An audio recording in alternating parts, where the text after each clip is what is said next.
அவளாதானே போறா. போய் அனுபவிக்கின்றதெல்லாம் அனுபவிச்சுட்டு வரட்டும். அவ தலையில எழுதிருக்கத யாராலையும் மாத்த முடியாது. இன்னும் எனக்கு உங்க மேல இருக்கிற கோவம் கொஞ்சம் கூட குறையில.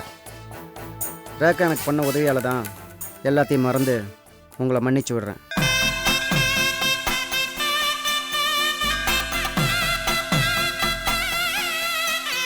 நான் பெங்களூர் போயிட்டு தோணும் போதெல்லாம் இங்க வந்து உங்களை பார்த்துட்டு போலான்னு நினைச்சிட்டு இருக்கேன். ஆனா இந்த மாதிரி திரும்ப திரும்ப பேசிட்டு இருந்தீங்க, அப்புறம் நான் இங்க வரணுமா வேண்டாமான்னு யோசிக்க வேண்டியிருக்கும்.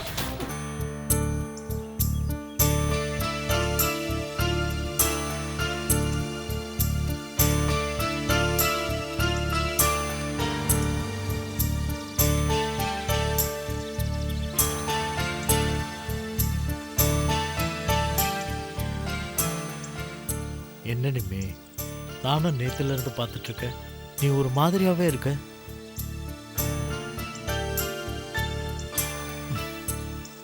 என்னடா இவனை நம்பி நம்ம அம்மா அண்ணன் அண்ணி எல்லாரையும் பகைச்சிக்கிட்டு இவன் கூட வந்துட்டோமே, எதிர்காலம் எப்படி இருக்குமோ தானே யோசிக்கிறேன். சாச்சா, நிச்சயமா அப்படியெல்லாம் இல்லைங்க. உங்க மேல எனக்கு 100% நம்பிக்கை வந்த பிறகுதான் நான் உங்களை கல்யாணம் பண்ணிக்கவே சம்மதிச்சேன். இனிமே இந்த உலகத்துல யார் உங்களை பத்தி தப்பா சொன்னாலும் சரி, நான் உங்களை சந்தேகப்படவே மாட்டேன்.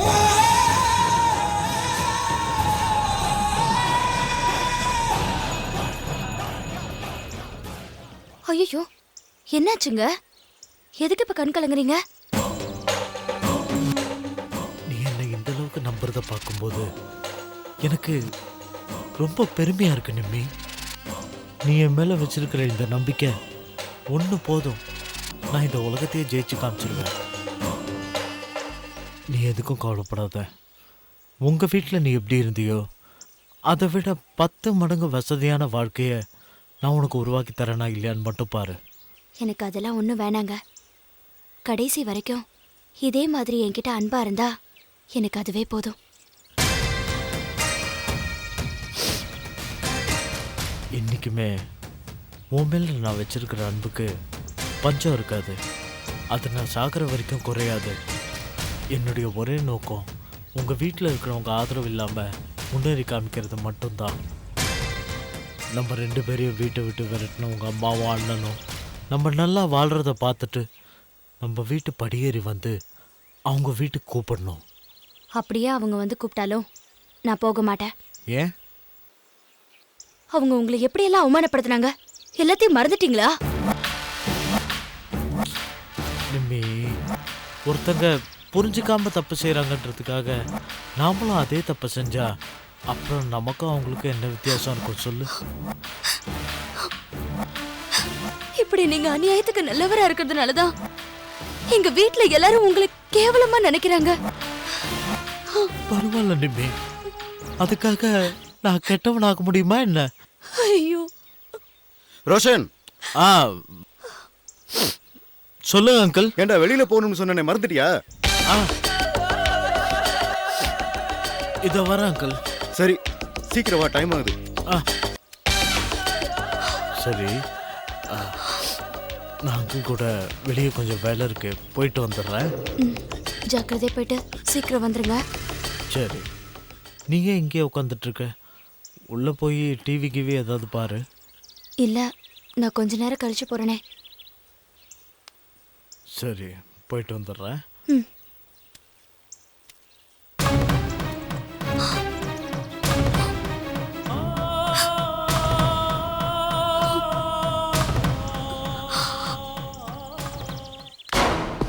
என்ன அங்கிள்? ஏண்டா எவ்வளவு நேரம் தான் நானும் வெயிட் பண்ணிட்டு இருக்கேன். கொண்டாட்டியை பிரிஞ்சு இருக்க முடியலையா? நான் ஸ்டாப்பா கடலை போட்டுக்கிட்டு இருக்க. அங்கிள், அறுக்க போற ஆட்டுக்கு 4 கை எக்ஸ்ட்ரா புல்ல புடுங்கி போடுன்னு சொல்லுவாங்கல்ல, அந்த மாதிரி தான் இதுவும். அறுக்க போறியா?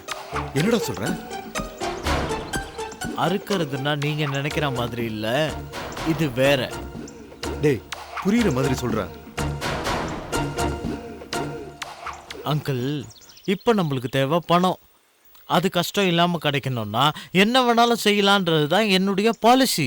சரிடா, அதுக்கு அந்த ஃபிலோவை கூட்டு வந்திருந்தா பரவாயில்ல, இந்த முதவியை கூட்டு வந்து என்னடா பிரயோஜனம்? ஏன் கத்துற? உனக்கு வேணா அவ மூதேவியா இருக்கலாம், ஆனா எனக்கு ஸ்ரீதேவி தான். ஏன் என் பொண்டாட்டி மட்டும் பொம்பளையா தெரியலையா? பிலோமினா அளவுக்கு நச்சுன்னு இல்லைன்னாலும் இவ்வளவு ஒரு சுமாரான ஃபிகர் தானே. மார்க்கெட்ல ஏலம் விட்டா ஒரு 4-5 லட்சம் தேராது. என்னடா உளற? அவ பொண்டாட்டிடா. என்ன அங்கிள் நீங்க புரியாம பேசிட்டு இருக்கிறீங்க? நம்மள மாதிரி ஆளுங்களுக்கெல்லாம் கமிட்மெண்ட்டும் இருக்கக்கூடாது, சென்டிமெண்ட்டும் இருக்கக்கூடாது. கொஞ்ச நாள் பார்ப்போம். அவ வீட்டிலேருந்து எந்த ரியாக்ஷனும் இல்லைன்னா மும்பையிலையோ கொல்கத்தாலையோ கொண்டு போய் அடிமாட்டு விலைக்கு வித்துருவோம். 50-50.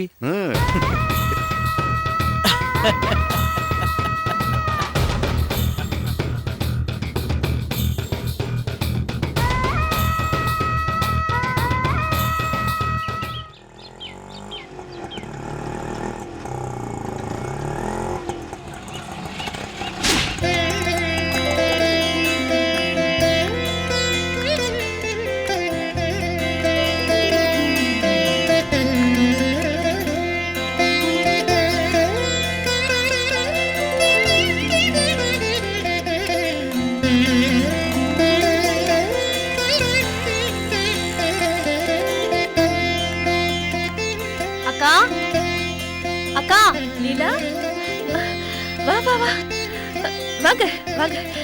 டேய் உட்காருங்க. என்னடா என்னங்க, யார் வந்திருக்காங்கன்னு பாருங்களே. வாங்க கிருஷ்ணா, உட்காருங்க. என்ன லீலா, ஊர்லாம் சுத்தி பார்த்துட்டு வந்தாச்சா? மெட்ராஸ், திண்டிவனம், சேலம், மதுரைன்னு எல்லா ஊரையும் சுத்தி பார்த்துட்டு வந்துட்ட போல இருக்கு. உன் வயசுக்கு இந்த கஷ்டம் தேவையா? ஏதாவது பிரச்சனைனா நேரா நம்ம வீட்டுக்கு வர வேண்டியது தானே? அதை விட்டுட்டு வயத்துல புள்ளையோட ஊர் ஊரா சுத்தி இருக்க. விடு சுப்பிரமணி, எதுக்கு பழைய கதையெல்லாம் பேசிக்கிட்டு? அதான் திரும்ப வந்துட்டால. என்னங்க இங்க பாருங்களேன், எவ்வளவு அழகா சிரிக்கிறான்னு. ஏய், என்னடா? ஓ, என்ன?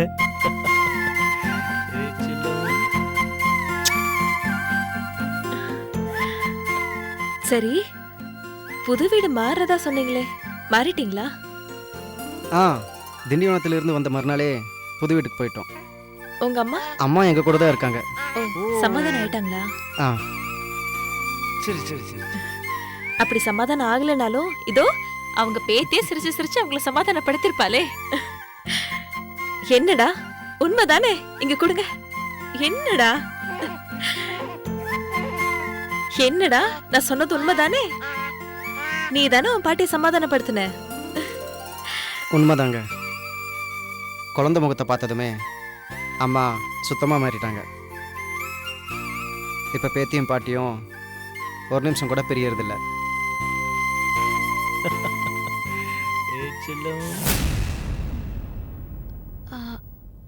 அக்கா, ஆசிரமத்துல இருந்து அம்மாவை பத்தி ஏதாவது தகவல் சொன்னாங்களா?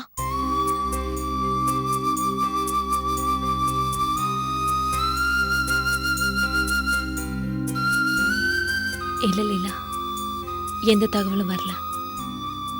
நேத்து கூட இவர் போய் ஆசிரமத்தில் விசாரிச்சுட்டு தான் வந்தாரு. அவங்க கூட தேடிட்டு இருக்காங்களாம். ஏதாவது தகவல் கிடைச்சா சொல்றேன்னு சொல்லியிருக்காங்க. வருத்தப்படாத லீலா, அம்மா எங்கேயும் போயிருக்க மாட்டாங்க. பொண்ணு பிறந்த நேரம் உன்னையும் கிருஷ்ணாவையும் சேர்த்து வச்சால,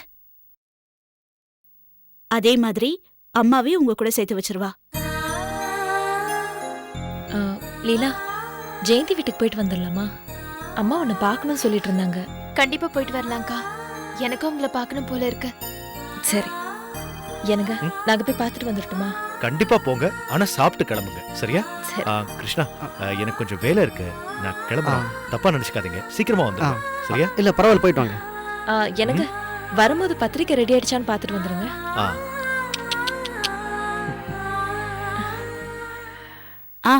லீலா, ஏதோ மூணாவது மனுஷங்க மாதிரி கல்யாணத்தன்னைக்கு வரக்கூடாது.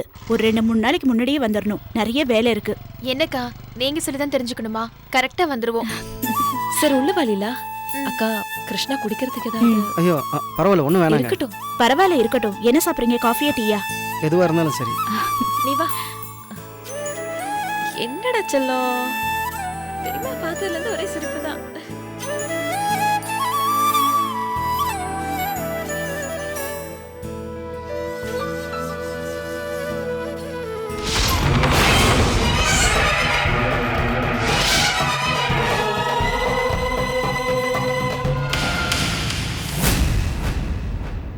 சாமி, சாமி,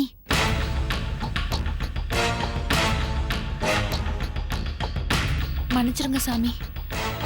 அன்னைக்கு இளவரசி வந்து பௌர்ணமி பூஜையை நடக்க விடாம தடுப்பான்னு நான் நினைச்சு கூட பார்க்கல. சரி, அதெல்லாம் இருக்கட்டும். உட்கார்.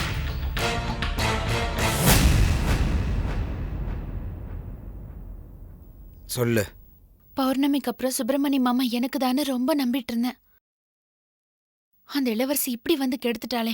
கவலைப்படாத. அந்த இளவரசியால பௌர்ணமி பூஜையை மட்டும்தான் தடுக்க முடியும். உன் மாமா உனக்கு கிடைக்கிறத தடுக்கவே முடியாது. அட போங்க சாமி, நீங்க வேற. இனிமே என் மாமா எனக்கு கிடைக்கணும்னா அது அந்த இளவரசி செத்தாதான். அதுவும் வர 23ஆம் தேதிக்குள்ள. 23ஆம் தேதிக்குள்ளையா? என்ன சொல்ற? ஆமா சாமி, எல்லாமே என்ன மீறி நடந்துட்டு இருக்கு. இங்க வந்துட்டு போனதுக்கு அப்புறம் பிரச்சனை எங்க வீட்டுக்கு தெரிஞ்சு அவசர அவசரமா மாப்பிள்ளைய பார்த்து கல்யாணமே பேசி முடிச்சிட்டாங்க. வர 23ஆம் தேதி எனக்கு கல்யாணம். எனக்கு என்ன பண்றதுன்னே தெரியல. என் மாமா இல்லாத வாழ்க்கையை என்னால நினைச்சு கூட பார்க்க முடியல. பேசாம செத்து போயிடலான்னு தோணுது.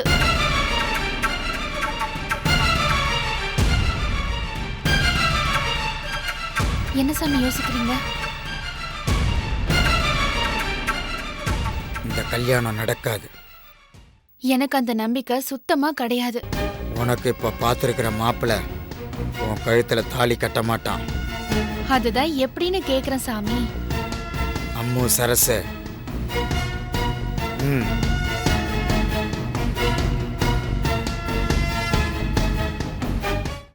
எப்படி சாமி? நான் சொல்ற மாதிரி செய்.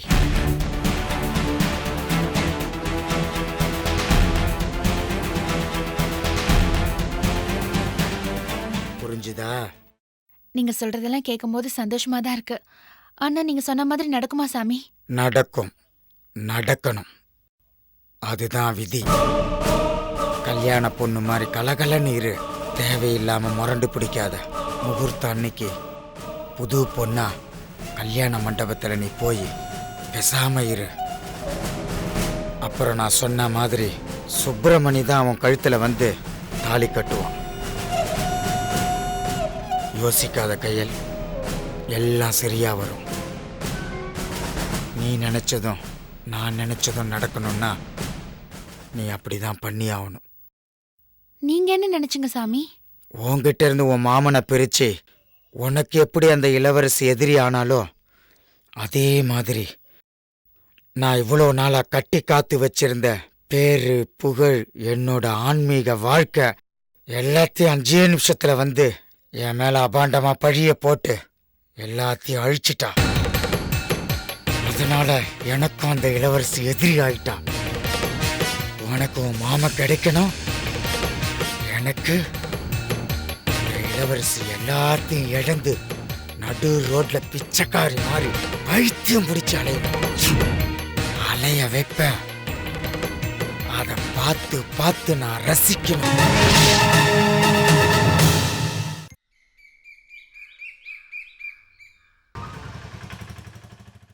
வாங்க ஜோசியரே, வாங்க. வணக்கம்மா. வணக்கம். உட்காருங்க. கிருஷ்ணா, பாப்பாவோட பிறந்த தேதி குறிப்பு இருக்குல்ல, போய் அதை எடுத்துட்டு வா. என்னடா பாக்குற? லீலா பாப்பாவுக்கு பேர் வைக்கணும்னு சொன்னா. நாள் நட்சத்திரத்தை பார்த்தா தானே பேர் வைக்க முடியும். போய் அதை எடுத்துட்டு வா.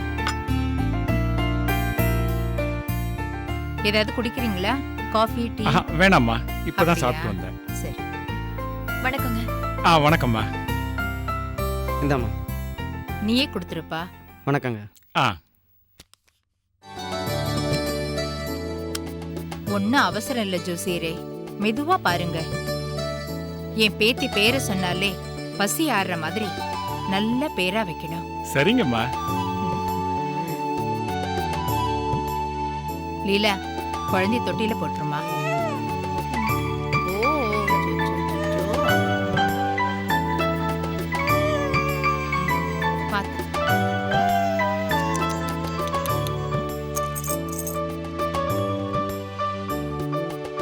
ஆ குழந்தை பிறந்த நேரத்தை வச்சு பார்க்கும்போது குழந்தைக்கு ம மா மே மை மௌ இந்த எழுத்துல ஆரம்பிக்கிற பேரா இருந்தா ரொம்ப நல்லா இருக்கும்.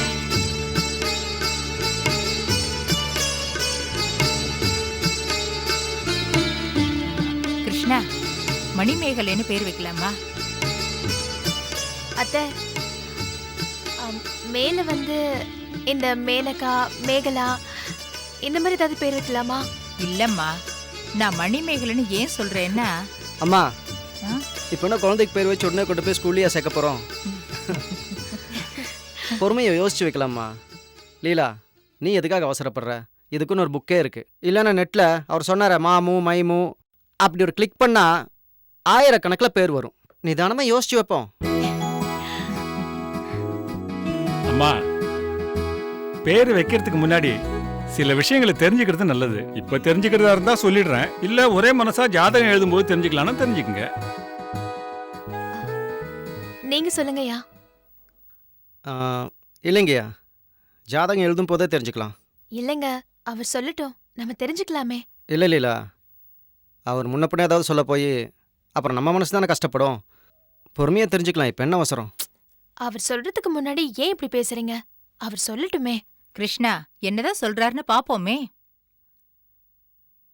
நீங்க சொல்லுங்க ஐயா. சொல்றேனேன்னு தப்பா எடுத்துக்காதீங்க. குழந்தையோட ஜாதகம் அவ்வளவு நல்லா இல்ல.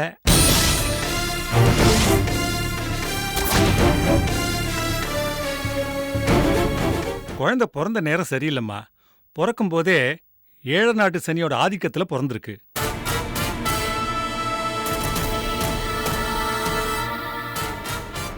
வயித்துல இருக்கும்போதே அப்பாவையும் அம்மாவையும் பிரிச்சிருக்கும். பிறந்ததுக்கு அப்புறம் குழந்தையோட ஜாதகப்படி அப்பாவுக்கு பெரிய கண்டம் இருக்கு.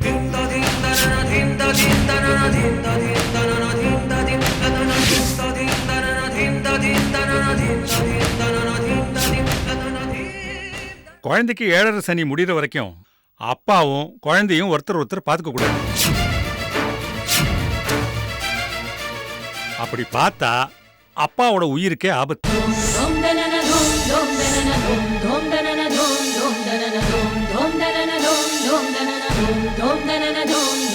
என்ன ஜோசியரி சொல்றீங்க? நான் சொல்லலம்மா, பஞ்சாங்கம் அப்படி சொல்லுது. இதுக்கு பரிகாரம் ஒண்ணும் இல்லையா?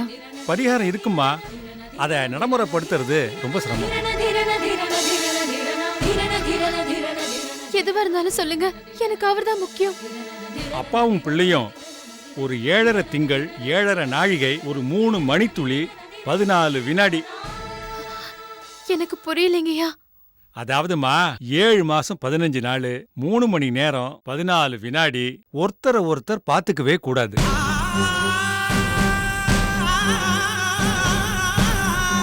இப்படி 7 மாசம் 15 நாள் 3 மணி நேரம் 14 வினாடி முடிஞ்சிருச்சுன்னா அடுத்த சனிக்கிழமை காளஹஸ்தி கோயிலுக்கு குடும்பத்தோட போயிட்டு வந்தீங்கன்னா எல்லாம் சரியாயிடுமா. ஜோசியரே, நல்லாவே கதை சொல்றீங்க. இந்தாங்க இந்த பணத்தை வாங்கிட்டு கிளம்புங்க. இத பாருங்க தம்பி, நான் ஒன்னும் பணத்துக்காக அலையறவன் இல்ல. என் மேல நம்பிக்கை இல்லைன்னா வேற ஜோசியரை வச்சு பாத்துக்குங்க. அதை விட்டுட்டு என்ன அவமானப்படுத்துறீங்க? அந்த ஆள் வந்து 8.5 சனி 9.5 சனி உளறதுக்கா? பணத்தை வாங்கிட்டு கிளம்புங்க ஜோசியரே. இந்தாங்க பிடிங்க. கிருஷ்ணா, ஏண்டா ஜோசியர் திட்டுற? நீ சும்மா இருமா. அவன் சபைகரத்துல வீடு கட்டலாமான்னு சொல்லி ராக்கெட் விட்டுட்டு இருக்கான். நீ என்னடா இந்த காலத்துல ஜோசியன் ஜாதகம் நம்பிட்டு உட்காந்துட்டு இருக்க? தம்பி, நீ சொல்ற மாதிரி ராக்கெட் அனுப்புறதெல்லாம் வாஸ்தவம் தான். ஆனா ராக்கெட் அனுப்புறதுக்கு முன்னாடி நல்ல நேரம் குறிச்சு கொடுக்க என்ன மாதிரி ஜோசியரை தான் கூப்பிடுறாங்க. அதை புரிஞ்சுக்குங்க. உங்களை மாதிரி ஆளுகளுக்கெல்லாம் சொன்னா புரியாது, பட்டாதான் புத்தி வரும். கிளம்புங்க, நாங்க பட்டே புரிஞ்சுக்கிறோம். போங்க கிளம்புங்க.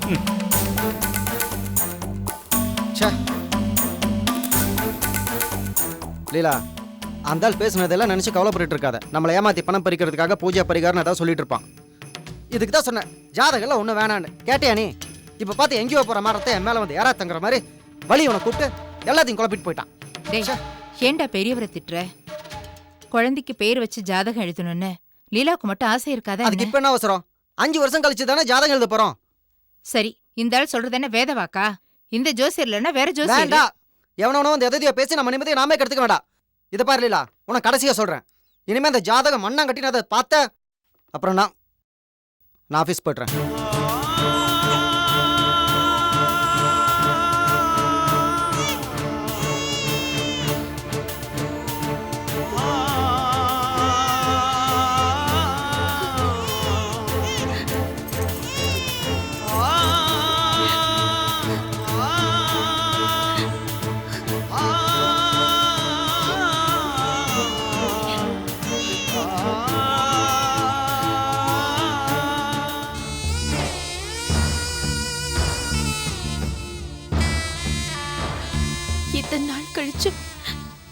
இந்த குழந்தையால தான் நாங்க ஒண்ணு சேர்ந்தோம்னு நினைச்சேன். ஆனா இப்ப இந்த குழந்தைய வச்சு அவரை பிரிக்கணும்னு நினைக்கிறியா? என்னை ஏன் இப்படி சோதிக்கிற?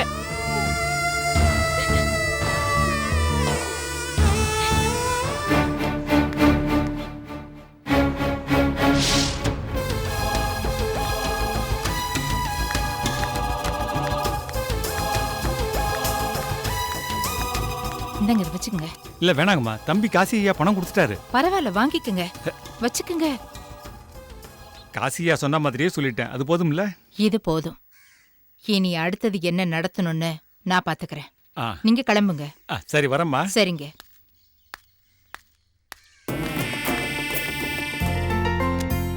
நம்ம கிட்ட இருக்கிறது 3 லட்சம் ரூபாய். சமையலுக்கு, கல்யாண மண்டபத்துக்கு, அப்புறம் ட்ரெஸ்ஸுக்கு ஒரு 2 லட்சம் ரூபாய் செலவாகும். மீதி 1 லட்சம் ரூபாய் இருக்கு. ஆமா, உன்னோட நகையை அடமானம் வச்சிருந்தோம்ல, அதை மீட்டுருவோமே. ஆமாங்க, மீட்டுட்டா கையிலுக்கு 15 பவுனும் ஜெயந்திக்கு ஒரு 5 பவுனும் போட்டுடலாம். ஏய், அது என்ன? கையிலுக்கு 15 பவுனு, ஜெயந்திக்கு 5 பவுனு. ஜெயந்தி என்ன நினைப்பா? பேசாம ஆளுக்கு 10 பவுனா பிரிச்சு போட்டுடலாம். ஜெயந்தி ஒன்னும் நினைச்சுக்க மாட்டா. அவ நம்ம வீட்டுக்கு வரப்போற பொண்ணுக்கா. அவ நகையே போடாம நம்ம வீட்டுக்கு வந்தாலும் நம்ம அவளை ஒன்னும் சொல்ல போறது இல்ல, எதுவும் நினைச்சுக்க போறதும் இல்ல. ஆனா கையில் அப்படி இல்லக்கா, இன்னொரு வீட்டுக்கு போற பொண்ணு, அதுவும் மாப்பிள்ளை வீட்டுக்காரங்க இருக்கிற வசதிக்கு 15 பவுனே ரொம்ப கம்மி தான். அதுக்கும் கம்மியா போட்டு அனுப்பிச்சோன்னு வச்சுக்கோங்களேன், நாளைக்கு நகைனால ஏதாவது பிரச்சனை வரலாம் இல்லையா? அதனாலதான் சொல்றேன். அது மட்டும் இல்ல, கையிலுக்கே 20 பவுனும் போட்டுடலாம் தான் நினைச்சேன். ஆனா ஜெயந்தி வெறும் கழுத்தோட மணமேடையில உட்காந்துருக்கும் போது அவளுக்கு மனசு கஷ்டமா இருக்குமோ இல்லையோ, பாக்குற நமக்கு மனசு கஷ்டமா இருக்கும். அதான். ஜெயந்திக்கு மனசு கஷ்டமா இருக்குமா இல்லையாங்கிறதெல்லாம் அப்புறம். ஆனா இருக்கிற 20 பவுனையும் இவங்களுக்கு கொடுத்துட்டு நீ வெறும் கழுத்தோடையா நிக்க போற? நான் எப்படி இருந்தேன் அண்ணாக்கா? நானா கல்யாணம் பொண்ணு? எனக்கு இருக்கிறதே போதும். பேசாம ஷாம்லியோட நகையை நீ போட்டுக்கோ இளவரசி. அது சரி, ஷாம்லிக்கு நம்ம சேர்த்து வச்சிருக்கிறது அது மட்டும்தான். அதையும் நான் போட்டுக்கிட்டா அப்புறம் ஷாம்லி என்ன பண்ணுவா? அதெல்லாம் ஒண்ணு வேணாம். இல்ல, கல்யாணத்தன்னைக்கு மட்டுமாவது நீ அதை போட்டுக்கோயே. அக்கா, நம்ம இப்படி நினைச்சிருந்தா அன்னைக்கு ஸ்கூல்ல சேர்க்கறதுக்கு ஷாம்லிக்கு பணம் இல்லாத போது அந்த நகையை அடமானம் வச்சு நம்ம பணம் கட்டிருக்க மாட்டோமா? அவளுக்குன்னு அது இருக்கட்டும்க்கா. இளவரசி, இப்ப என்ன, என் கழுத்துல நகை இருக்கணும் அவ்வளவுதானே? எனக்கு மட்டும் இல்ல, உங்களுக்கும் சேர்த்து இருக்கும். எனக்கு ஒரு 1000 ரூபாய் பணம் கொடுங்க, இந்த கவரிங் கடைக்கு போயிட்டு எனக்கும் அக்காக்கும் கழுத்து நிறைய நகை எடுத்துட்டு வந்துடுறோம், போதுமா? அது இல்ல, ஒரு நாள் கூத்துக்கு எதுக்குக்கா ஒய்யாரமோ சிங்காரமோ? இருக்கிறது போதும்க்கா, கவரிங்க போட்டுக்கலாம். அப்புறம் கயல், சாயங்காலம் ஜெயந்திக்கும் உனக்கும் கல்யாண புடவை எடுக்க போலான்னு இருக்கோம். எல்லாரும் சேர்ந்து போயிட்டு வந்துடலாம். ரெடியா இரு.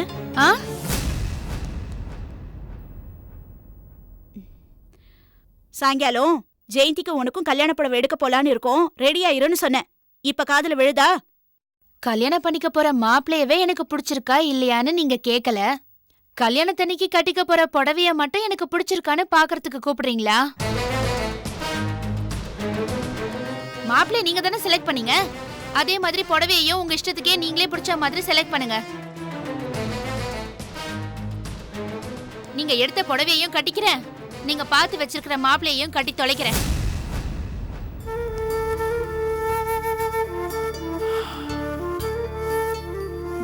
அவ கிடக்குறா, கல்யாணத்துக்கு அப்புறம் எல்லாம் தானா சரியாயிடும். இல்லக்கா, அவ நடந்துக்கிறத பார்க்கும்போது கல்யாணத்தன்னைக்கு ஏதாவது எந்த பிரச்சனையும் பண்ண மாட்டா. எல்லாம் நல்லபடியா நடக்கும். நீ தைரியமா இரு. அவ தகுதி என்னங்கிறதும் அவளுக்கு தெரியும், அவ தகுதிக்கு இந்த மாப்பிள்ளை அதிகங்கிறதும் அவளுக்கு தெரியும். நீ வேலையை பாரு. சரிங்க, மண்டபத்துக்கு அட்வான்ஸ் கொடுத்துட்டீங்களா? கொடுத்துட்டேன். சரி, அப்புறம் வேற சொல்லுங்க. ஏதாவது கொடுக்க வேண்டியிருக்கா பாரு. அப்புறம் இந்த மேளந்தாளம் அவங்களுக்கெல்லாம் அதெல்லாம் கொடுத்தாச்சு. பத்தியா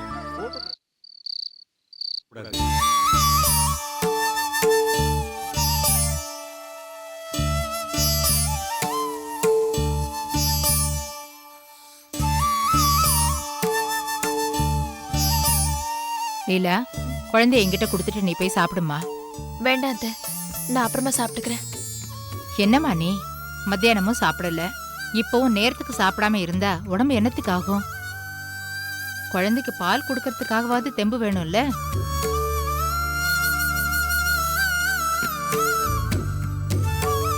என்னம்மா ஜோசியர் சொன்னதே நினைச்சிட்டு இருக்கியா? ஆமா அத்தை, அவர் வந்துட்டு போனதுல இருந்து என் மனசு உறுத்திக்கிட்டே இருக்கு. எனக்கும் அதே சிந்தனை தான். அதுக்காக ஜாதகம் சரியில்லைன்னு பெத்த குழந்தைய வெறுத்து ஒதுக்கவா முடியும்? விடுமா, இனிமே நமக்கு கடவுள் தான் துணையா இருக்கணும்.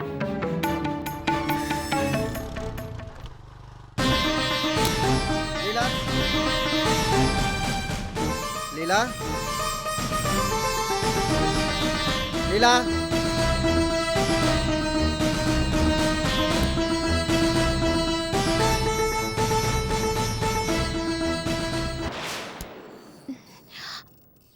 நீங்க போய் முகம் கழுவிட்டு வாங்க, சாப்பிடலாம். சாப்பிட்றது இருக்கட்டும். இப்போ எதுக்காக குட்டியம்மா ரூம்குள்ளே போட்டு கதவை சாத்தினேன்? இல்ல, அவ தூங்குறா. நீங்க போய் முகம் கழுவிட்டு வாங்க, சாப்பிடலாம். நான் என்ன கேட்குறேன், நீ என்ன சொல்லிட்டு இருக்க? இப்போ எதுக்கு குட்டியம்மா ரூம்குள்ளே போட்டு கதவை சாத்தினான்னு கேட்டேன்.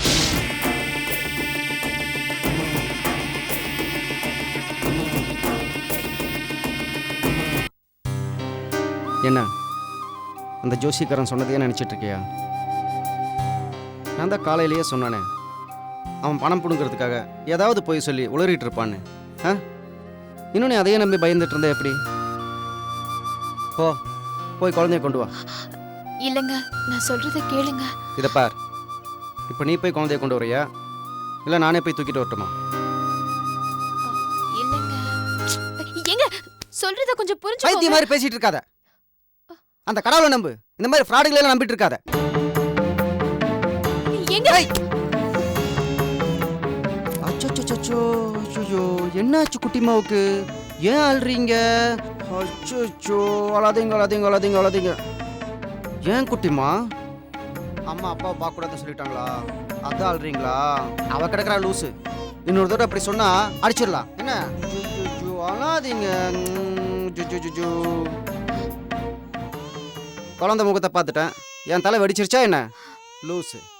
அச்சோ, அழாதீங்க. அம்மா இனிமே அப்படியெல்லாம் சொல்ல மாட்டா. மாத்திரை வாங்கிட்டு வர சொன்னேன்னு வாங்கிட்டு வந்தியா? ஐயோ அம்மா, மறந்துட்டேனே. இருமா, எப்போ போய் வாங்கிட்டு வரேன். பரவாயில்லப்பா, நாளைக்கு வாங்கிக்கலாம். இல்லம்மா, ராத்திரி சாப்பிட்றதுக்கே மாத்திரை இல்லைன்னு சொல்லிட்டு இருந்தியே. அதனால என்ன, ஒரு நாள் சாப்பிடலன்னா ஒன்றும் ஆயிடாது. எதுக்குமா ரிஸ்க் எடுக்கணும்? டாக்டர் தான் ரெகுலராக மாத்திரை சாப்பிடணும்னு சொல்லியிருக்காருல்ல, மறந்துட்டீங்களா? உண்மைதான்டா, ஆனா இந்நேரத்துக்கு மருந்து கடை எங்கேயும் இருக்காது. நாளைக்கு காலையில வாங்கிக்கலாமே. அதெல்லாம் ஒன்றும் வேணாம், பக்கத்தில் தான் மெடிக்கல் ஷாப் இருக்கு, நான் போய் வாங்கிட்டு வந்துடுறேன். அச்சோ, ஏன் அழுறீங்க? அழாதீங்க. அப்பா போய் பாட்டிக்கு மாத்திரை வாங்கிட்டு வந்துடுறேன். அழாமல் இருக்கணும். என்ன சமத்தா படுத்துருக்கணும். ஜூ குட்டிமாவை பார்த்துக்கோ. என்னம்மா, என்ன அழக்கூடாது? அழக்கூடாது செல்லும்ல, அழக்கூடாதுமா. என்னம்மா அழக்கூடாதுமா சொல்றேன்ல. செல்லும்ல, பால் குடுமா.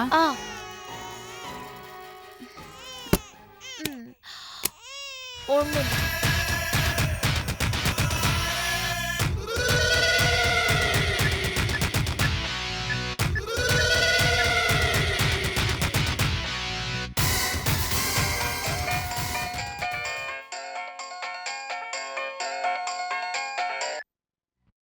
காசி, நான் தாண்டா பேசுறேன். தெரியும்க்கா, சொல்லு. கிருஷ்ணா கிளம்பிக்கிட்டு இருக்கா. அப்படியா? சரி, நான் பார்த்துக்கிறேன். காசி, சொல்லுக்கா. என்ன இருந்தாலும் கிருஷ்ணா சம்பந்தப்பட்ட விஷயம் பார்த்து பத்ரம். எனக்கு தெரியாதா? நான் பார்த்துக்கிறேன். நீ வீணா மனசை போட்டு குழப்பிக்காத. சரிடா.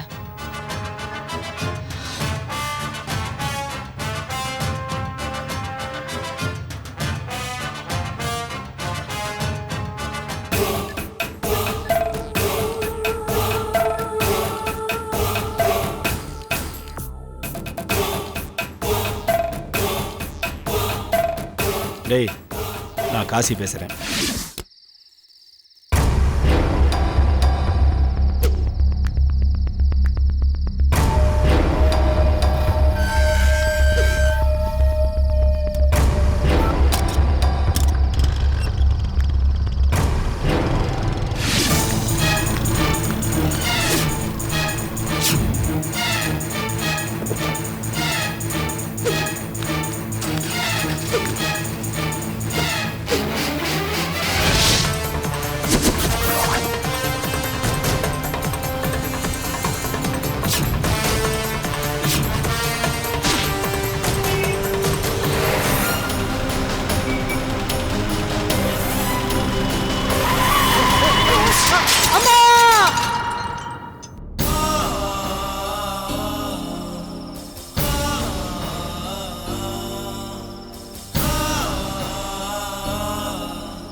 என்னத்த இன்னும் அவரை காணோம்? மாத்திரை வாங்கிட்டு வரதுக்கு இவ்ளோ நேரமா? வந்துருவாம்மா. பக்கத்து கடையில கிடைச்சிருக்காது, அதனால வேற கடைக்கு போயிருப்பான். இதுக்கு தான் சொன்ன நாளைக்கு வாங்கிக்கலான்னு கேட்டா தானே.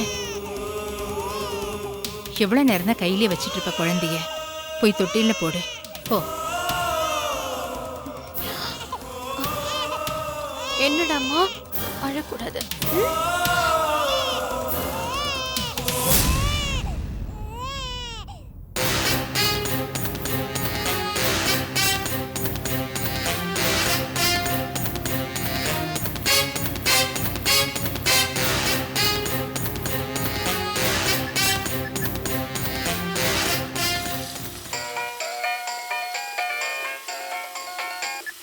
சொல்லுக்கா.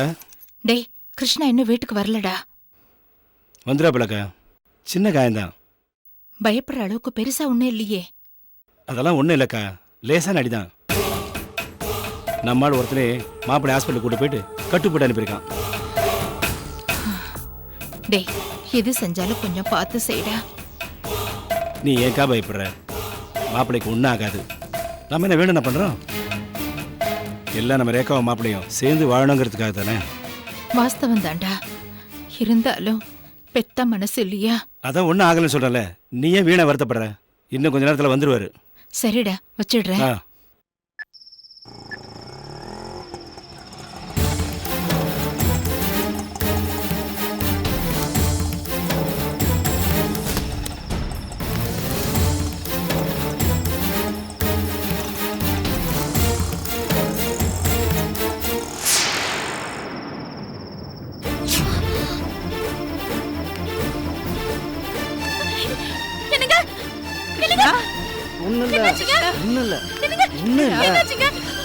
தலையில காயம்.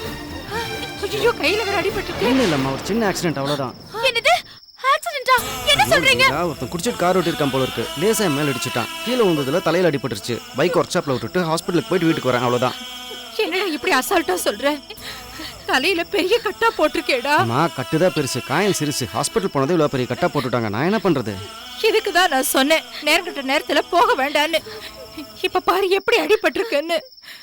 உனக்கு ஏதாவது ஒன்று ஆச்சுன்னா எங்க நிலைமை யோசிச்சு பாத்தியா? அம்மா, இப்ப என்ன ஆயிடுச்சுன்னு பெரிய பெரிய வார்த்தையில பேசிட்டு இருக்க. சின்ன காயம் தானே. உனக்கு வேணும்னு இது சாதாரணமா இருக்கலாம், ஆனா எனக்கும் லீலாவுக்கும் இது எவ்வளவு பெரிய கஷ்டம் தெரியுமா? இப்ப உன்னை நம்பி நாங்க மட்டும் இல்லடா, உனக்குன்னு ஒரு குழந்தை இருக்குடா. உனக்கு ஏதாவது ஒன்று ஆயிடுச்சுன்னா எங்களால எப்படிடா தாங்கிக்க முடியும்? அம்மா, வெளியே நின்று அழுது புலம்பிட்டு இருக்காத. யாராவது பார்க்க போறாங்க, வா உள்ள போலாம். பாத்துங்க, மெதுவா மெதுவா வாங்க. மெதுவாடா. எனக்கு ஒண்ணும் இல்லை லீலா. ரொம்ப வலிக்குதாடா? இல்லம்மா. இதுக்கு தான் நான் சொன்னேன் குழந்தைய பார்க்க வேண்டான்னு. இப்ப பாருங்க, ஜோசியர் சொன்னது உண்மை ஆயிடுச்சு. ஏய், பைத்தியம் மாதிரி பேசாத. எவனோ குடிச்சிட்டு வந்து காரை எம்எல்ஏ விட்டு போகுதுன்னா அதுக்கு நம்ம குழந்தைய காரணம் காட்டுறது? பைத்தியம். என்ன பைத்தியக்காரி நினைச்சா கூட பரவாயில்ல, அந்த ஜோசியர் சொன்னது உண்மைதான். எனக்கு நீங்க தாங்க முக்கியம். தயவு செஞ்சு குழந்தைய பார்க்க வேண்டாம். ஏய், லூஸ் மாதிரி பேசாத. எவனோ பண்ண தப்புக்கு நம்ம குழந்தையவா பொறுப்பாக்குறது? நீ சொல்ற மாதிரி ஜோசிக்காரன் சொன்னது உண்மைன்னா நம்ம குழந்தைய அவங்ககிட்ட காரை கொடுத்து அனுப்பி எங்க அப்பா அடிச்சு தூக்குன்னு சொல்லிச்சு. இல்ல சாராயத்தை குடுக்க வச்சு போட போய் எங்க அப்பா கொள்ளுன்னு சொல்லி அனுப்பிச்சு. இல்லங்க, நீங்க என்ன சொன்னாலும் என் மனசு கேட்காது. தயவு செஞ்சு நீங்க குழந்தைய பார்க்க வேண்டாம், ப்ளீஸ். இப்ப என்னங்கற? நான் குழந்தைய பார்த்தா செத்துருவேன், அத நீ நம்பற? ஒண்ணு பண்ணு, போ குழந்தைய கொண்டு வா, அத நான் பாக்குறேன். விடியறதுக்குள்ள நான் சாகறானே இல்லையான்னு பாத்துறலாம். போ, போய் கொண்டு வா. ஏங்க இப்படி புரிஞ்சுக்காம அபசகுணமா பேசி தொலைறீங்க? ஏய், ச்சே. டேய், நீங்க குழந்தைய பார்க்க கூடாது. தள்ளு. முடியாது. தள்ளுடே. முடியாதுன்னு சொல்றேன்ல. இங்க பாரு, அனாவசியமா டென்ஷன் ஆகிட்டு இருக்காத. தள்ளு. நீங்க குழந்தைய பார்க்க வேண்டாம்னு சொல்றேன். லூசு தனமா. டேய், என்னமே லூஸ் மாதிரி பேசிட்டு இருக்க நீ? போடுறேன். நான் லூஸ் வேண்டாம். அப்படியே இருக்கட்டும். ஆனா நீங்க குழந்தைய பார்க்க வேண்டாம். யார் கடுப்பேத்திட்டு? தள்ளு. ஐயோ. ஏய். லீலா, லீலா. லீலா. ஐயோ. ஏய், லீலா. டேய், கதவு தர. டேய், லீலா. டேய் கிருஷ்ணா, நான் சொல்றத கேளுடா. என்னமா கேக்குறது? அவளோ பாரு, என்ன பண்ற? ஏய், கதவு தரடி. தரடி. காலையில பேசிக்கலாம்டா. காலையில என்ன பேசுறது? பெத்தப்ப என்ன பார்க்க கூடாதுன்னு சொல்றான். ச்சே, டேய், பைத்தியக்காரத்தனமா இருக்குமா? ராத்திரி நேரத்துல அக்கம் பக்கத்துல எல்லாம் கேக்குது, கேட்க யாரோட போகுதுடா. கேக்குது? எனக்கு என்ன? ஏய், கதவு தரடி. சொல்றத கேளுடா. வேண்டாம்டா, வாடா. என்னமா? வா. வான்னு சொல்றல, வா. ஏய், கதவு தரடி. வேண்டாம்டா. விடுமா. சொல்றத கேளு கிருஷ்ணா. வா. மேல போ நீ. போ. ச்சே.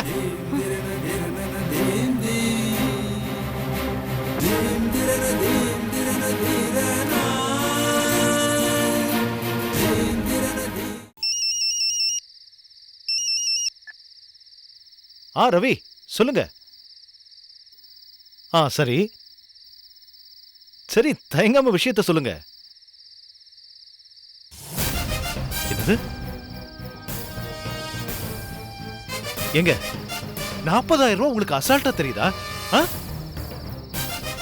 பதில மட்டும் ரெடியா வச்சுக்கோங்க. எங்க வீட்டுல கல்யாண வேலை நடந்துட்டு இருக்குன்னு தானே 2 நாள் கம்பெனியை பாத்துக்கங்கன்னு உங்ககிட்ட பொறுப்பை விட்டுட்டு வந்தேன். இப்படி பண்ணா என்னங்க அர்த்தம்? இந்த 40,000 ரூபாய் நான் எப்படிங்க சரி கட்டுறது? ஏற்கனவே கல்யாண செலவுக்கு என்ன பண்றதுன்னு தலையை பிச்சுக்கிட்டு இருக்கேன். இந்த நேரத்துல 40,000 ரூபாய் நஷ்டம் வந்திருக்குன்னா நான் எங்கங்க போறது? சாரி கேட்டா பணம் திரும்பி வந்துருமா? வராதுல்ல. ஒரு மண்ணை நீங்க பண்ண வேண்டாம். கம்பெனியை மூடிட்டு என்கிட்ட சாவியை கொடுத்துட்டு வீட்டுக்கு கிளம்புங்க. வைங்க போன.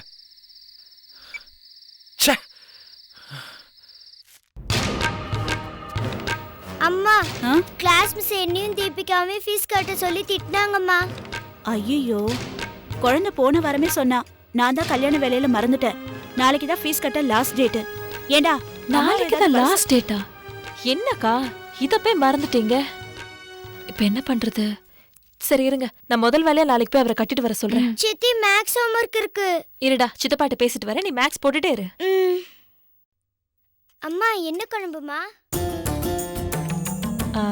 எனக்கு ஷாம்லிக்கு ஸ்கூல் ஃபீஸ் கட்டணுமா? ஒரு 6,000 ரூபாய் வேணும். ஸ்கூல் ஃபீஸ்க்கா? சரி, நாளைக்கு நீங்களே ஸ்கூலுக்கு போய் கட்டிட்டு வந்துருங்க. பார்க்கலாம். என்னங்க பார்க்கலான்றீங்க? நாளைக்கு தான் லாஸ்ட் டேட்டா. என்னம்மா, என்ன பார்த்தா உங்களுக்கு எல்லாம் எப்படி தெரியுது? இல்ல தெரியாம தான் கேக்குறேன். என்ன பார்த்தா உங்களுக்கு எப்படி தெரியுது? என் நெத்தியில ஏடிஎம் எழுதி விட்டிருக்கா? நீங்க கேட்கும் போதெல்லாம் பணத்தை கொடுக்கறதுக்கு எப்ப பார்த்தாலும் பணம் பணம்னு கேட்டுக்கிட்டு இருந்தா நான் எங்க போவேன்? என்ன நினைச்சிட்டு இருக்கீங்க உங்க மனசுல? குழந்தைக்கு ஸ்கூல் ஃபீஸ் கட்டணும்னா முன்னாடியே சொல்ல மாட்டீங்களா? இத்தனை நாள் என்ன பண்ணிட்டு இருந்தீங்க? தூங்கிட்டு இருந்தீங்களா? நாளைக்கு லாஸ்ட் டேட் இப்போ வந்து சொல்றேன். அதுக்கு ஏங்க இப்படி கோவப்படுறீங்க? கோவப்படாம என்ன பண்ண சொல்ற? நான் கல்யாண செலவு பாக்குறதா இல்ல ஸ்கூல் ஃபீஸ் கட்டுறத பாக்கணுமா? அச்சடிச்சுக்கிட்டா இருக்க நீ கேட்கும் போதெல்லாம் கொடுக்கறதுக்கு.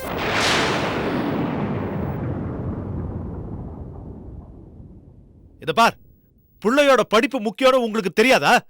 முன்னாடியே வந்து சொல்ல வேண்டியதானே? ஏங்க கத்துறீங்க? கத்த வைக்கிறீங்க. ஏங்க ஏதோ கல்யாண வேலையில நாங்க கொஞ்சம் மறந்துட்டோம். அதுக்கு ஏங்க இப்படி டென்ஷன் ஆறீங்க? ஓ, கல்யாண வேலை. புடவை வாங்கணும், அது வாங்கணும், இது வாங்கணும்னு சொல்ல மட்டும் உங்களுக்கு தெரியுது. ஆனா குழந்தையோட ஸ்கூல் ஃபீஸ் கட்டுறது மட்டும் தெரியாது உங்களுக்கு இல்ல? 1க்கு 3 பொம்பளை வீட்டுல இருக்கீங்க, யாருக்கும் ஞாபகம் இல்ல, மறந்துட்டீங்க. உங்களுக்கு குழந்தையோட படிப்பை விட பட்டுப்புடவை எடுக்கிறதா முக்கியம். எங்க ஷாமி ஸ்கூல் ஃபீஸ்க்கு வெறும் 6,000 ரூபாய் தான் நீங்க கேட்டேன். ஓ, வெறும் 6,000 ரூபாவா? 6,000 ரூபாங்கிறது உனக்கு வெறும் 6,000 ரூபாய் ஆயிடுச்சு. அந்த 6,000 ரூபாய் சம்பாதிக்கிறது எவ்வளவு கஷ்டம்னு உனக்கு தெரியும்ல? சொல்லுமா, தெரியும்ல? ஐயோ, எனக்கு தெரியுங்க. ஏற்கனவே கல்யாணத்துக்கு போட்ட பட்ஜெட் கழுத்தை பிடிச்சிட்டு நிக்குது. இதுல வேற கம்பெனில 40,000 ரூபாய் நஷ்டம்னு சொல்றாங்க. 40,000 ரூபாய் நஷ்டமா? என்ன சொல்றீங்க? ஆமாமா, அதான் சொல்றேன். 40,000 ரூபாய் நஷ்டம். இதுல நீ வந்து 6,000 ரூபாய் கேட்டா நான் எங்க போறதுமா? சரி, அது என்ன இல்லங்க? அவன் பாட்டு கூலா போன் பண்ணிட்டு 40,000 ரூபாய் நஷ்டம்னு சொல்லிட்டு போயிட்டான். இப்போ இங்க வீட்ல வந்தா டென்ஷன் பண்ணிட்டு தான் நான் என்ன பண்ணுவேன்? தலைய பிச்சு கொண்டேன். அம்மா, எதுக்குமா எல்லாத்தையும் எடுத்து உள்ள வைக்கற? நீ படிச்சு கிழிச்சது போதும், மேல போய் படு போ. குடாத. அம்மா, நான் படிக்கணுமா? ஏய், குடுக்குறியா இல்லையா அப்ப? நான் படிக்கல. என்ன நெஞ்சு அழுத்தம்? அம்மா, ஹோம்வொர்க் எழுதணுமா? எதுவும் பேசாத. எந்திரி. எழுந்திரு. எழுந்திரடி. மேல போய் படு போ. மிஸ் அடிப்பாங்கம்மா. இப்ப சொன்ன பேச்சு கேக்கலனா நான் உன்னை அடிப்பேன். பண்ணியாகணும் கூட. என்ன ஏத்து பேசுறியா? அம்மா, அறிவில்ல? உனக்கு எத்தனை தடவை நீ சொல்றது? உனக்கு எதுக்கு கான்வென்ட் படிப்பலாம்? என்னக்கா ஏன் இப்படி அடிக்கிறீங்க? என்னாச்சு? இல்ல இளவரசி, விட்டுடு. இந்த சனிய பிறந்ததுல இருந்து இன்னைக்கு வரைக்கும் எனக்கு இம்சை தான். ஏன் குழந்தைய போய் சனி எங்கடையும் திட்டுறீங்க? திட்டாம வேணாம். இதுக்குதான் கான்வென்ட் எல்லாம் வேணான்னு தலைப்பட அடிச்சுக்கிட்டேன். இளவரசி தான் கேக்கல. ஐயோ அண்ணி, நான் ஸ்கூல் ஃபீஸ் கட்ட மாட்டேன்ல சொல்லல. அத முன்னாடியே சொல்லிருந்தா நான் ஏற்பாடு பண்ணிருப்பேன், அவ்வளவுதான். வேடா சுப்பிரமணி, எதுக்கு வீணா? இவன் கான்வென்ட்ல படிச்சு கிழிச்சதெல்லாம் போதும். நான் பேசாம ஏன் தகுதிக்கு ஏத்த மாதிரி ஏதாவது கவர்மெண்ட் ஸ்கூல்ல சேர்த்துக்கிறேன். ஐயோ நீ இல்ல சுப்பிரமணி, உனக்கு எதுக்கு தேவையில்லாத சிரமம்? இவங்க அப்பா பொறுப்பு இல்லாம நடந்துக்கிறதுக்கு பாவம் நீ என்ன செய்வ? ஏன் அண்ணி இப்படி எல்லாம் பேசுறீங்க? கம்பெனில திடீர்னு 40,000 ரூபாய் நஷ்டம் வந்துருச்சேன்னு நான் ஏதோ டென்ஷன்ல அப்படி பேசிட்டேன். நீங்க என்ன புரிஞ்சுக்கங்க அண்ணி. சிரமம் அது இதுன்னு பெரிய வார்த்தையெல்லாம் பேசி என்ன பிரிச்சிடாதீங்க அண்ணி. அதனால தான் சொல்றேன், குழந்தைக்கு ஸ்கூல் ஃபீஸ் கட்டலன்னா ஒன்னும் குறைஞ்சு போயிடாது.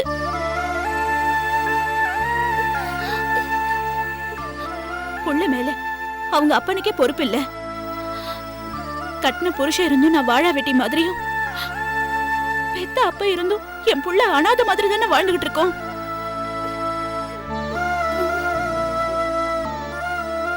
நீ எங்களை இவ்வளவு தூரம் பாத்துக்கிறதே பெரிய விஷயம். அது மட்டும் இல்லாம என் கூட பிறந்த பாவத்துக்கு கையலுக்கு வேற நல்லபடியா கல்யாணம் பண்ணி வைக்க போறீங்க. இதுக்கு மேலயும் 5,000 கூட 6,000 கூடன்னு கேட்டா நீங்க எங்கதான் போவீங்க? அதான் பேசாம இவள கவர்மெண்ட் ஸ்கூல்லே சேர்த்துருவோம். அக்கா, அவர் தான் டென்ஷன்ல பேசிட்டாருக்கா. நீங்க இது பெருசுப்படுத்தாதீங்கக்கா. இது குழந்தை படிப்பு விஷயம்க்கா. ஐயோ, நான் உங்களை ஒண்ணும் சொல்லல. நல்லா படிக்கிற குழந்தை எங்க இருந்தாலும் நல்லா தான் படிக்க போகுது. இதுல கான்வென்ட் என்ன, கவர்மெண்ட் ஸ்கூல் என்ன? இவ தலையில கடவுள் நல்லா படிக்கணும்னு எழுதி வச்சிருந்தா எங்க இருந்தாலும் நல்லா படிப்பா. இல்ல நாசமா போறா. அண்ணி, நான் செஞ்ச தப்புக்கு குழந்தைய போட்டு ஏன் அண்ணி இப்படி திட்டுறீங்க? நீ என்னப்பா தப்பு பண்ண? இவள நான் பெத்தது தப்பு, இவ எனக்கு பிறந்தது தப்பு. இதுல வேற யார் தப்பும் இல்ல. ஏய் பாடி, சும்மா அழுதுகிட்டு போ. அண்ணி, ஏய் அழாதன்னு சொல்றேல, நீ வாய் மூடு. உனக்கு என்னடி கான்வென்ட் படிப்பு? வா மேல. அடிக்காதம்மா.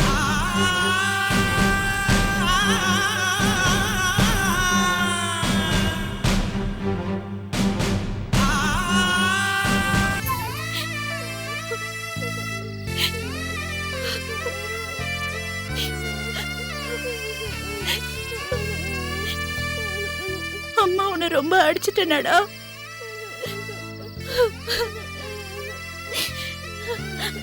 அழாதடா செல்லம்.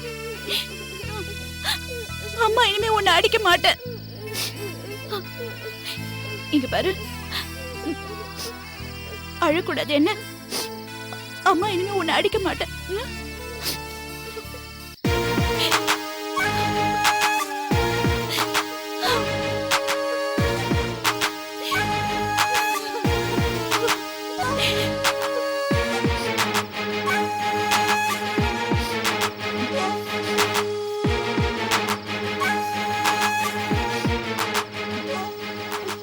ஷாம்லி குட்டி, அழக்கூடாது என்ன? இந்த ஜூஸு, சாக்லேட் சாப்பிட்டுட்டு சமத்தா போய் படுத்து தூங்கணும். சரியா? Good night. Good night.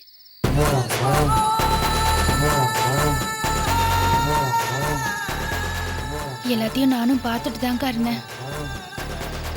என்னமோ என் குழந்தை கூட பிறந்தவ மாதிரி, இளவரசி என் தங்கச்சி மாதிரி நான் அவ கூட பிறக்காம போயிட்டனே, அப்படி இப்படின்னு பெருசா பெருமையா பேசிட்டு இருந்த. இப்ப பாத்தியா, என்னதான் இருந்தாலும் ரத்த உறவு வேற வந்த உறவு வேறன்னு காட்டிட்டாங்கல்ல.